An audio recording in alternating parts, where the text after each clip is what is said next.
Looks pretty rough. There ain't nothing smooth about it. So we can crank it back on. We'll turn her down a little bit more. See what that does.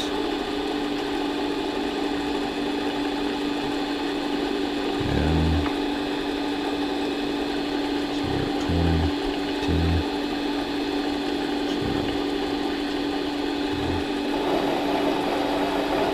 It's too loud of it comes. 5 more.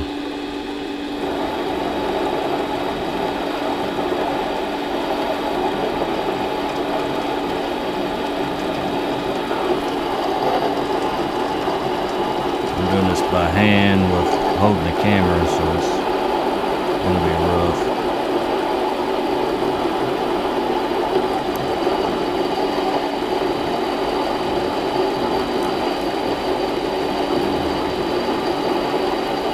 I could put it on the live feed, but I got the gearing set a little funny right now because I was making threads. I have to go back in and change my gears. I'll take another pass.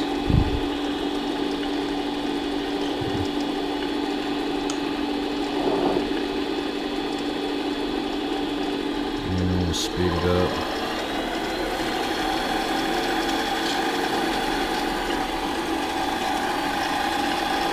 I really need to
sandpaper.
careful when you're doing this. Knocking the crap out of your hand.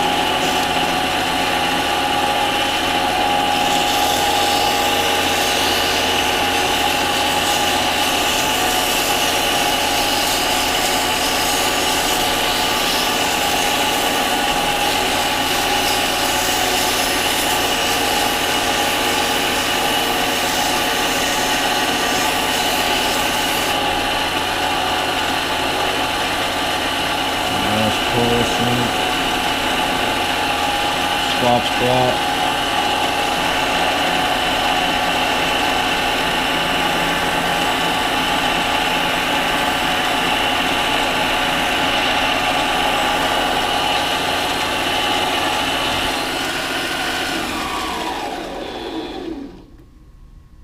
There you have it. So we turned a little diameter on this part, the shaft. Let's see how much it took off. It was like 604. Now it's 565. We took about 40 thousandths, give or take some.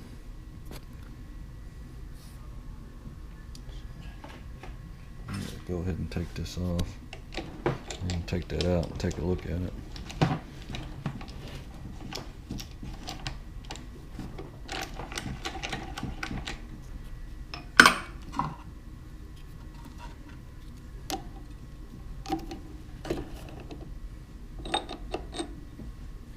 Here's where I tented the threads.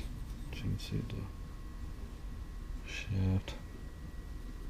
A little bit of interruption in there. I've seen better. I've done better.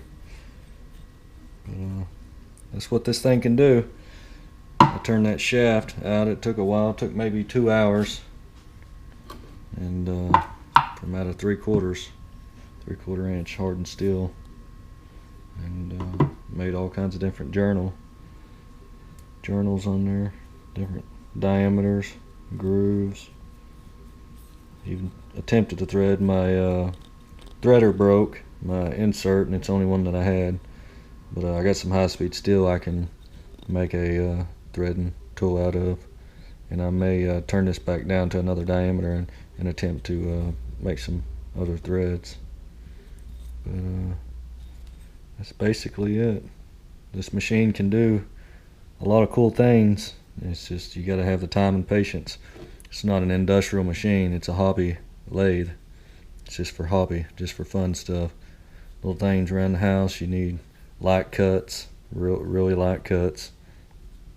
And I just turned a shaft for a blower that's used for. It's an antique. It's used to heat up coals on a fire, and the old shaft in it got wore out and sheared the keyway pin, and so I had to go in and turn another shaft out of the same material, and came out great. Even cut a slot in it, and I actually made a tool for it. It's right here, out of high-speed steel, and I just mounted it on the side of my tool block here, and it works the same way as before. You just mount your part in there and chuck up on it, and hold this camera, run that in there, get it good and solid, and you got to get your tool angled just right. See how it's got that curve? And what I did is I mounted it, and I had to end up shimming it with 2/4 and two dimes, and shimmed it up so I could hit my center line, and just manually went in and started scraping down the side, just running it down in Z there, and every pass I would bring it up an X a little more there, and just carve it out. I don't have it now. It was for a friend of mine, and they put it back in their blower. It works good. But it took a little while, but it does work. You just got to have an imagination, and just about anything's possible. You can do milling work on this, and lathe. You know, It just all depends on how you can figure out how to mount things on here. If you can figure out how to mount things, then you'll be able to turn out, drill out, bore out just about anything small for hobby purposes. Just small little things. But yeah, it was I think I get 400 for this thing, maybe a little over. And it wasn't the wisest investment I ever made, but I don't regret it. I have something to show for my money, and I've actually had a lot of fun on it, and I plan on having a lot more fun. I'm actually getting ready to take this one back because